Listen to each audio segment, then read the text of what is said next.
चांद पर जमीन खरीदना भले ही सपने की बात हो, लेकिन फतेहपुर के गौतम नगर इलाके के युवक डिकेश कुमार ने चांद पर जमीन खरीदकर अपना सपना पूरा कर लिया। बताया जा रहा है कि डिकेश कुमार ने बॉलीवुड अभिनेता सुशांत सिंह की मौत के बाद चांद पर जमीन खरीदने की बात सुनी थी और इसके बाद से ही वो चांद पर जमीन खरीदने की योजना पर काम करने लगे। लंबी जद्दोजहद के बाद डिकेश को कामयाबी हाथ लगी और उन्होंने चांद पर जमीन खरीदने की ऑफिशियल वेबसाइट लूना सोसाइटी से जमीन खरीद ली और युवक को चांद की नागरिकता भी मिल गई है।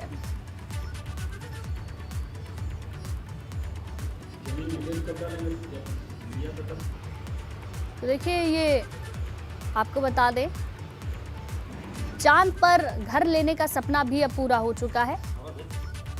फतेहपुर के गौतम नगर इलाके के युवक डिकेश कुमार ने चांद पर जमीन खरीदने का अपना सपना पूरा कर लिया है।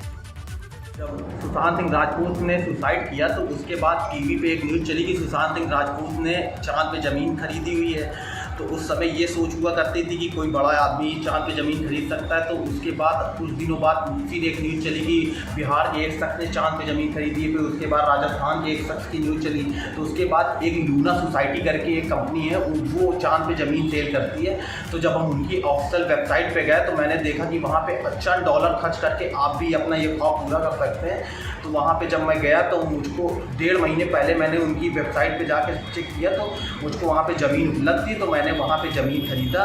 उसके बाद 1.5 महीने बाद उसके डॉक्यूमेंट मेरे पास आ गए। मैंने 1 एकड़ ज़मीन खरीदी हुई है वहाँ पे।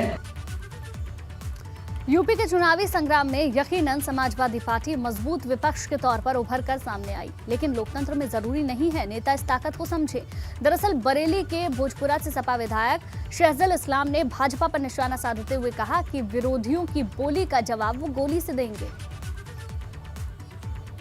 वो दिन चले गए जब उनकी तानाशाही चलती थी। एक मजबूत विपक्ष उत्तर प्रदेश के अंदर मौजूद है और एक हमारे हर्ष अजीज नेता जो कि बब्बर शेर है अखिलेश यादव, वो भी आपके सामने। तो अगर उसके मुंह से भी आवाज निकलेगी तो हमारी भी बंदूकों में से आधी सुई धुआं नहीं निकलेगा, गोली निकलेगी, बताना चाहता हूं। ये समाजवादी सरकार में पूर्व मंत्री और बरेली के भोजीपुरा से सपा विधायक शहजल इस्लाम है, जो भाजपा पर जुबानी हमला बोलने के दौरान सारी हदों को लांघ गए।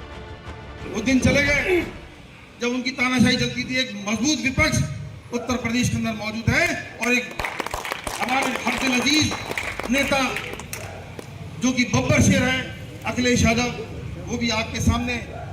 तो अगर उसके मुंह से भी आवाज निकलेगी तो हमारी भी बंदूकों में से आधी सुई धुआं नहीं निकलेगा, गोली निकलेगी, बताना चाहता हूं। समाजवादी पार्टी की ओर से आयोजित एक सम्मान समारोह में शहजल योगी सरकार पर निशाना साधने लगे। इसी दौरान उन्होंने ऐसी भाषा का इस्तेमाल किया जिस पर विवाद होना तय है। सवाल है, सपा विधायक शहजल के बिगड़े बोल पर पार्टी की तरफ से कार्रवाई कब होगी? अब तक समाजवादी पार्टी के बड़े नेताओं की तरफ से इस विवादित बयान की आलोचना क्यों नहीं की गई? मुद्दे की बात यह है कि पार्टी कोई भी हो, नेता अक्सर इसी तरह जुबानी हमला बोलते हैं, अक्सर मर्यादाएं लांघ जाते हैं। एबीपी गंगा के लिए बरेली से अनूप कुमार मिश्रा की रिपोर्ट।